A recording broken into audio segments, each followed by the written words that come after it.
Good morning. Happy New Year. Happy 2018. My name's Diane. I have this YouTube channel and it's gone through a lot of changes, and now I think it's changing even again.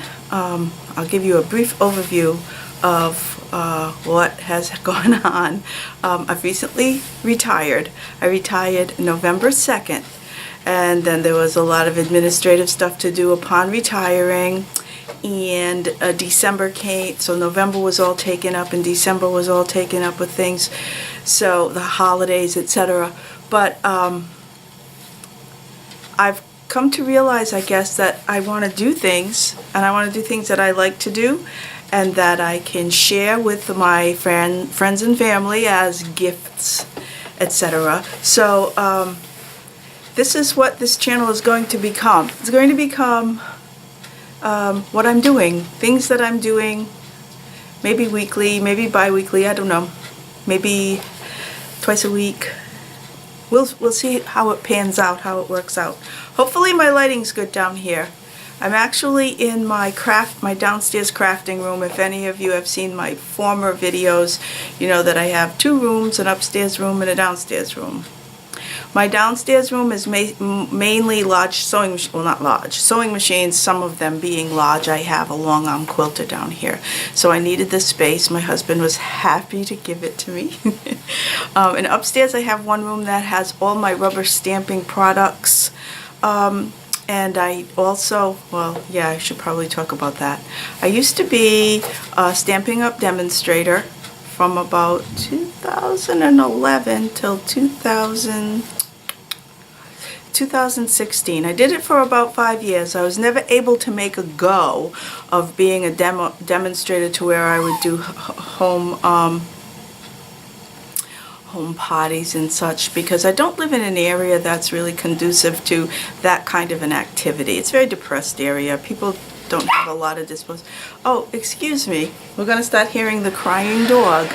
I'm going to just pause this for a moment because Zuzu has decided she wants to go upstairs. One moment. Back, as you can see from my teacup. Live, love, bark. If you're going to make a video, that's when the dogs will act up. Okay, so to make a long story short, I wasn't successful as a Stampin' Up! Demo. However, I really enjoyed the craft. And I still have all my product. I have stamps, I have rubber stamps and photopolymer stamps, paper, inks, all sorts of tools. I really like it. But the more I thought about it, unless you're making an actual like 3D product to give someone a little gifty thing, like maybe a little notepad to carry with them, these are just disposable items. And then you're putting people in a position where they're receiving this beautiful greeting card, and then what do they do with it? I think people used to feel bad about getting rid of them, but that's I know it's a disposable society. However, you could recycle it, make it a note. Sometimes I put stickies inside the card so people could resend them, but I'm still going to continue to make cards. I will still demo cards on my website, on my YouTube channel, as I used to.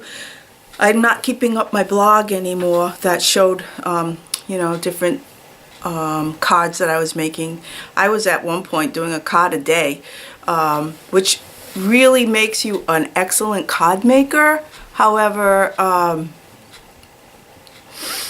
it takes a lot of time, and it wasn't, you know, there was no return on investment for me. I couldn't gain a following. I couldn't. So now I think I'm just going to use my channel as a means of documenting what I'm doing, how I'm moving along, as far as if I'm accomplishing what I thought I wanted to do when I said I wanted to do something. Documenting for myself how things have changed, because things change all the time in this life of ours. I never even expected that I would be retired this early. I thought I was going to work one more year to my full retirement age, which for my birthday in the United States, you go by the birthday as to when you get full retirement age, and my full retirement age should have been 66.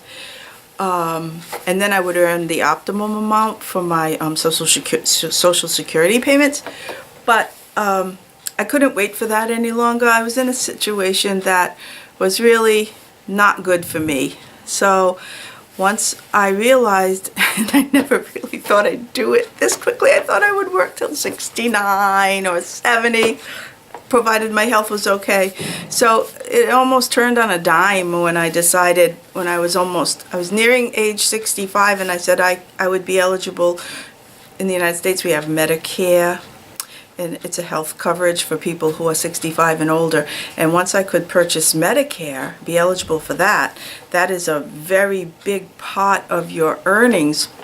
Your earnings status, your earnings power is to be able to provide health care for yourself. So once I could do that, and my husband, who was also on my health care plan at work, he was turning 65 in October. So I asked him if he would mind getting on Medicare, and he didn't mind, so we both got on Medicare when we turned 65, and I left my job.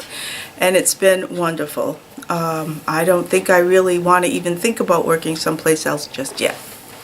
What I'm doing is organizing my home, organizing my mind, my life. There's so many things that you can't do when you're working a full-time job. Especially if it's not the kind of job that you can leave at work and you bring it home with you. That's even harder, and I know most Americans are doing that these days. So I've learned we have to think of ourselves first. So as I was saying, as things were moving along in November and December, I didn't know what I would be doing. But during the month of December, I was in Joann Fabric picking up some things, and I saw this skein of yarn, those little striped yarns. It was acrylic, and I said, I have a 2-year-old grandson, and I thought, maybe I can knit him a hat. So I bought the skein and I did a hat in the round, very simple, very easy, and the quality of the yarn was very nice. I've come to realize I don't really like using acrylic yarns, because the only knitting or crocheting I've been doing in the recent years has been dishcloths out of cotton. I just knit or crochet cotton. I love the feel of the cotton. I think it's got something to do with the natural fiber. So to say I am a knitter, I am not. I have knitted scarves. I have knitted scarves, hats. That's about it. I've crocheted more things. I crochet, when the kids were little, I did little blankets and sweaters, etc. But since I was working in a corporate environment, I haven't been doing any of the things I ever did when I was myself. I'm sorry for the air quotes, but when I was myself, younger, I did everything. A test to that is the fact that when I decided I wanted to knit, I just went back and I save everything. But I save it in an organized way. I'm not like a hoarder, but let me just show you. When I decided, like a few years back, there was a fad of those like eyelash yarn scarves, and I said, I can make those. And it's always nice to have something to do in the evening if you want to watch a television program. Otherwise I don't watch television because it's boring to sit there and not do anything.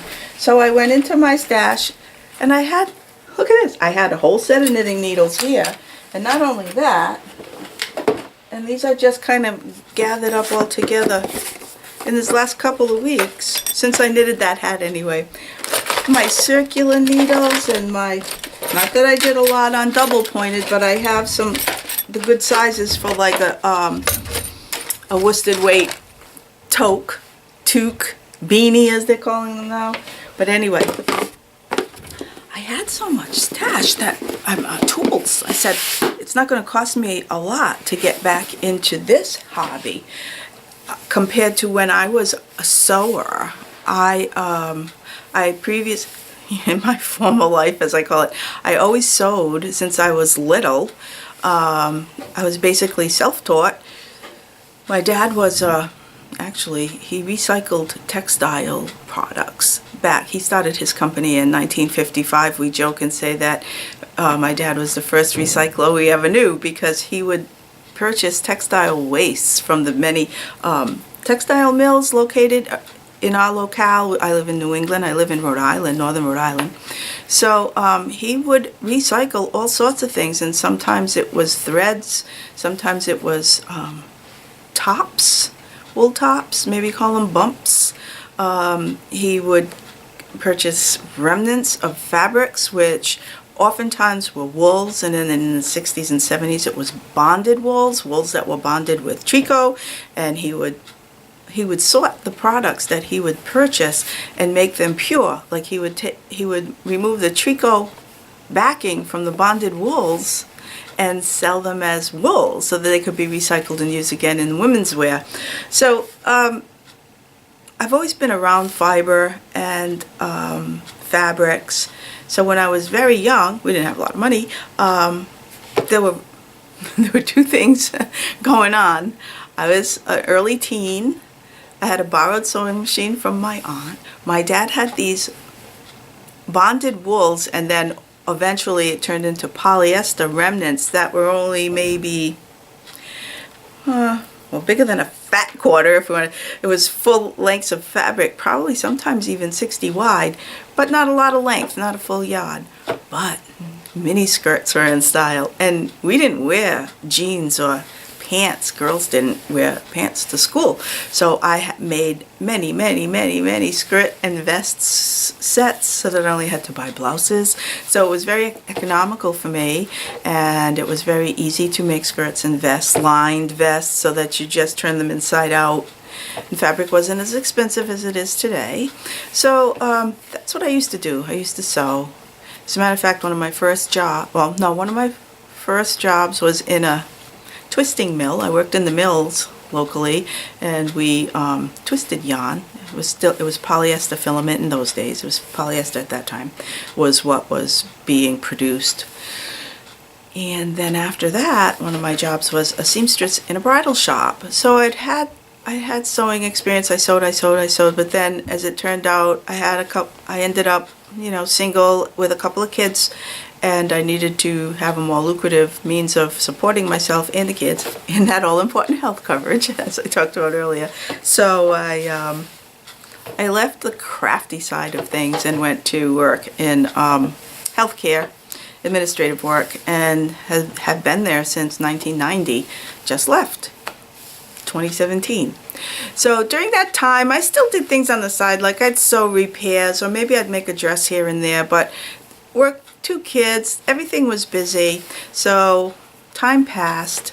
And then in the recent past, like within the last 6-7 years, along with my card stamping, I wanted to sew some things, and a couple of my friends who sew went and took a class and made a bag, and it was a really cool bag. And they said, you should take the class. I didn't want to take the class. It was 2 full Saturdays. I didn't have that kind of time to give up 2 full Saturdays. So I just bought the pattern and made it, and I got such satisfaction from it, and I loved it. And it was a gift for my daughter for her birthday. It must have been about 5 years ago now. So then I decided, well, my machine is very old. I'm going to go looking at sewing machines. And when I started looking around at sewing machines, I couldn't believe how the prices had escalated.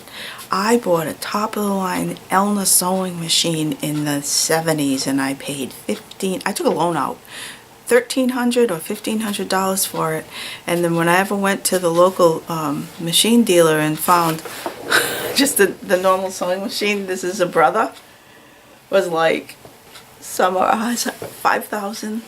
And then if they have the embroidery attachment, they could be, well, this one was less. This was only probably around, I got a deal on this one. I probably paid $2,500 or something, because there's no embroidery attachment on this. But I have a similar machine with the embroidery attachment. That one's upstairs right now, that I think was $5,000. And now they're more. Now if you're buying them, it's only in the last few years, I think they're $7,000. Some of them are $10,000. It's amazing how expensive these things are.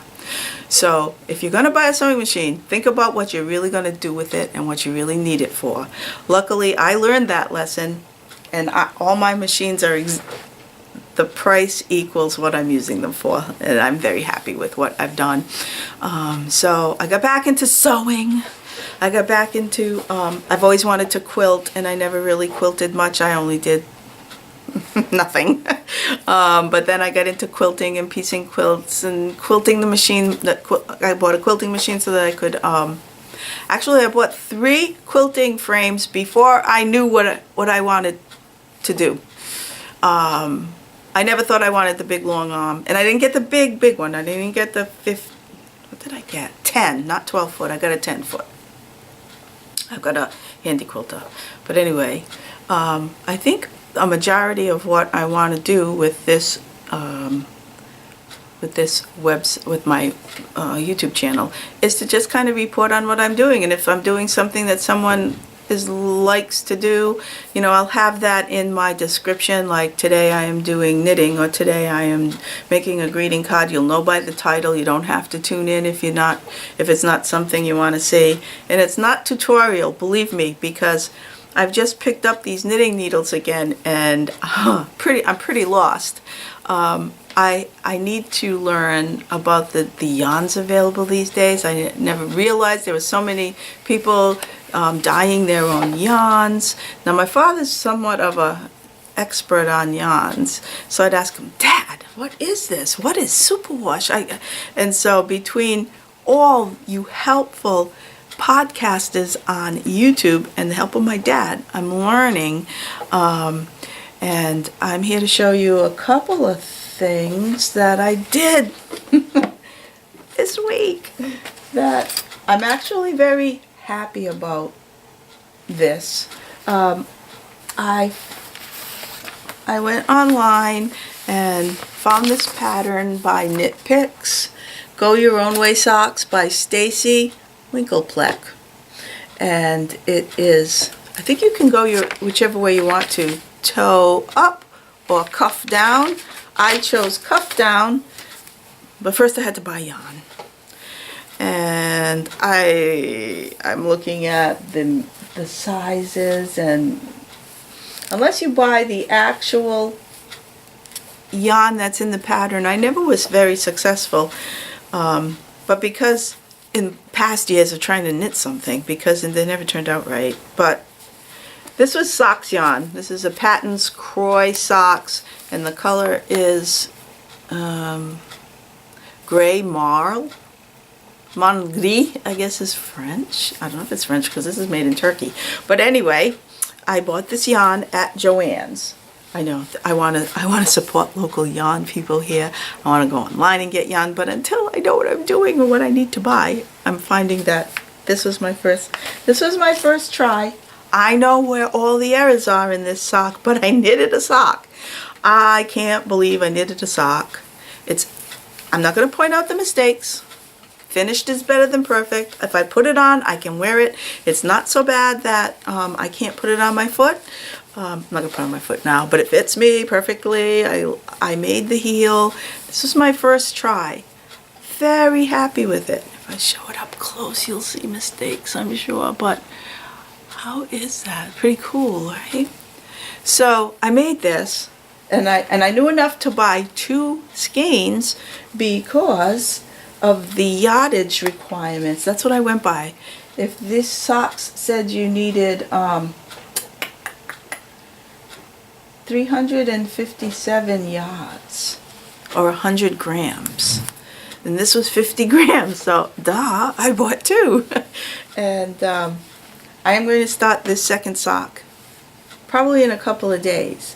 Because I could do this, I immediately started knitting something else. Because that day I bought 2 different skeins. I bought the sock yarn, and I also bought this fisherman's wool made by Lion Brand yarns. Now these are the brands that I grew up with, that I always saw. Mostly it was acrylic. Every time I knitted it was or crocheted, it was acrylic in the old days, and I didn't get pleasure from it, but using these fibers makes all the difference.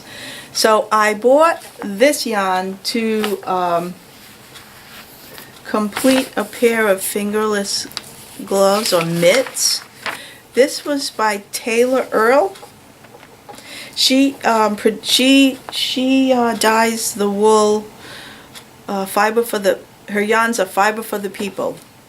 Again, her name's Taylor Earl. I've been watching her podcasts, and I decided to these shorter fingerless gloves. There's a section for the thumb. She calls them fire pit mitts.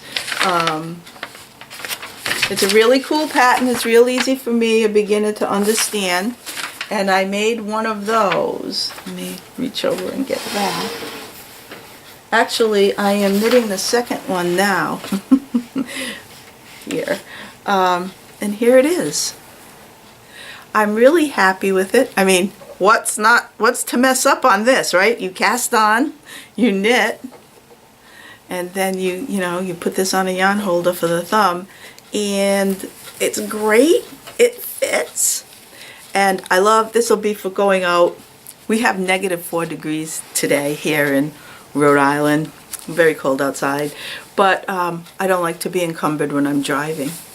And if I'm not mistaken, because I have this big skein left, and I know it didn't take very much, I might be able to get a hat as well to match this. I don't know, but I'm gonna weigh it.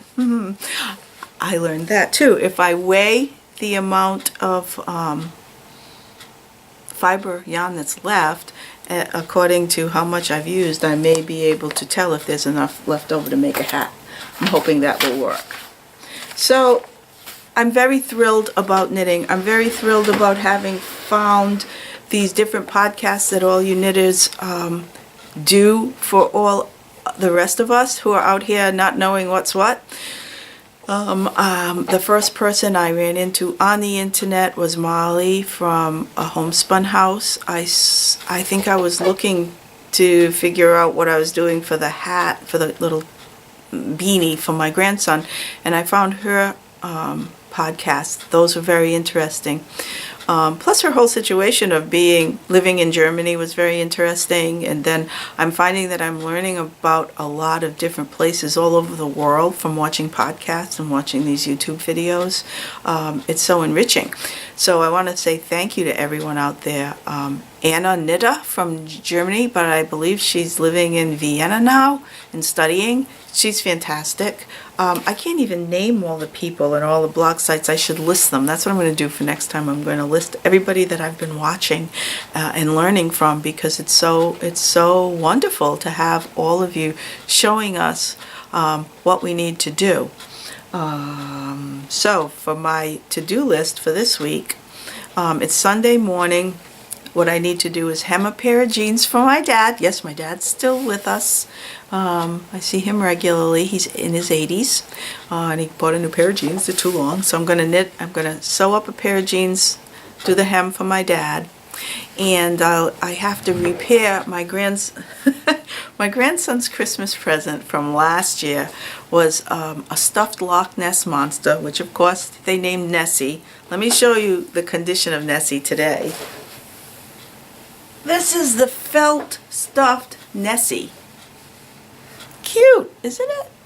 Well, Nessie had been repaired during this year, because I gave it to him for last Christmas. The neck was kind of really torn apart, so I made a little collar and then hand stitched it on. And then there was a hole here, so I don't know if it'll show up, but there's a star that I cut out. It's very nice felt, and I ended up having an extra felt because I had made an error when I first cut out Nessie, and so I went back and bought more and thought, oh, I might be wasting this felt. But nothing is ever wasted, because I've also taken up wool felt embroidery this year, ornaments and wall hangings. I'll talk about that in another video. But poor Nessie, apparently she gets sat on a lot. So this is going to get patched up today. Not too much to do, but this Nessie pattern is available online. It's the best. I don't know the gal's name, but this is her pattern. It's a free pattern online, and the name of it is WeLivedHappily.com. So if you're interested in getting a Nessie for one of your kids or grandchildren, they love them. I mean, he just loves Nessie. He can't wait for Nessie to come back home. So that's why I got to get Nessie done today. So I will see you again soon. I don't know if you could hear the dogs barking in the background. They're upstairs. Sounds like someone just came.